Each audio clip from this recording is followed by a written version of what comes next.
Fala pessoal, vamos resolver mais alguns itens aqui da UNB 2017. Então, agora eu vou resolver os 147, 148 e 149.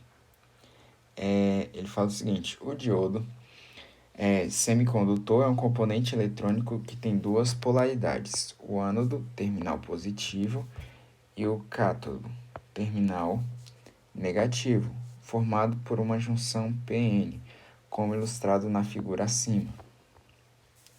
Aqui, ó, P positivo e N seria o terminal negativo, né?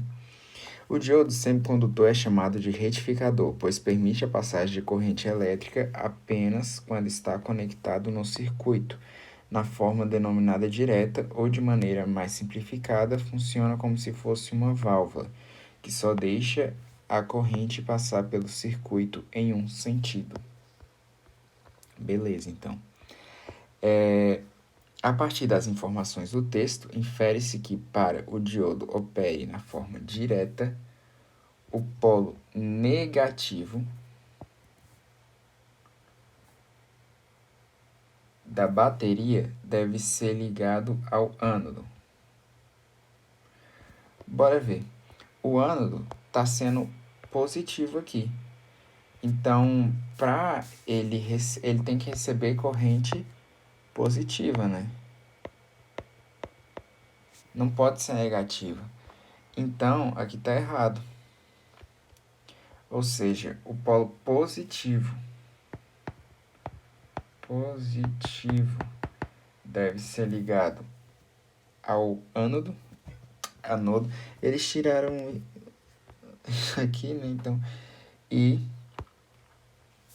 o polo negativo que deve ser do cátodo para dar a corrente passar em um único sentido, né? Bora lá. Considere uma corrente máxima permitida através de um diodo de 2 A. E que para a corrente máxima a tensão aplicada aos seus terminais sofre uma queda de 1,8 volt. Com referência à tensão fornecida pela bateria. Nesse caso, se a bateria de 3 volts for conectada a esse diodo, deve-se inserir entre a bateria e o diodo um resistor com resistência inferior a 55. Então, a gente tem aqui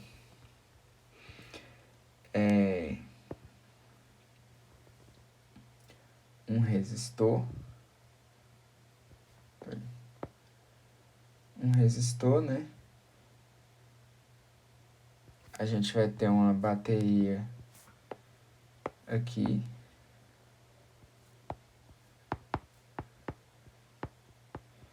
A gente vai ter aqui a voltagem dela sendo...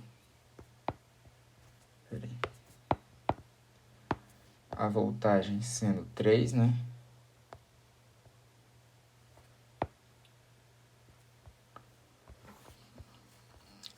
volts. A corrente sendo 0,02 A. E o que ele fala? Ele fala que sofreu uma queda de 1,8 volt.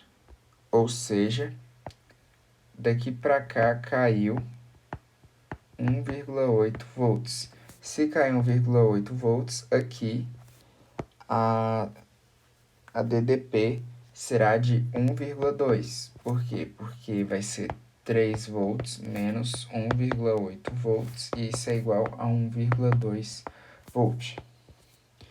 Sendo assim, a gente tem a fórmula URI. A gente vai ter aqui que a corrente vai passar e vai ser a mesma no resistor, né? Não vai mudar. Então, a gente vai ter R vezes 0,02 igual a 1,2. A gente pode multiplicar os dois lados por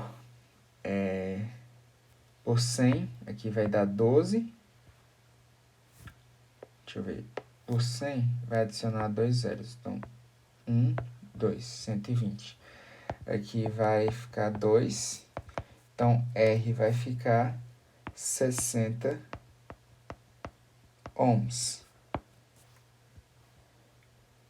60 ohms é superior a 55, ou seja, o item está errado porque ele disse que seria inferior. Bora, item 149. Considere que seja necessário inserir entre o diodo e a bateria um resistor de resistência de 100 ohms, mas só estejam disponíveis os resistores de resistência 37,5 ohm. Nesse caso, o valor da resistência desejada pode ser obtido utilizando-se a configuração representada acima. Então, aqui a gente vai ter dois resistores em série. Então, aqui vai ser 2 vezes 3, 37,5. Isso aqui dá 75, né? 75 ohms. Esses dois. Aqui a gente pode pegar e colocar 37,5 sobre 3, porque são 3 iguais. Como a gente vai ter dois aqui, um aqui e outro aqui, a gente pode multiplicar isso aqui por 2. Isso aqui nos dará 75 sobre 3. Isso aqui é igual a 25 ohms. Então, vai ser 75 ohms mais 25 ohms. Isso tudo é igual a 100 ohms. Item certo. Então, foram esses os itens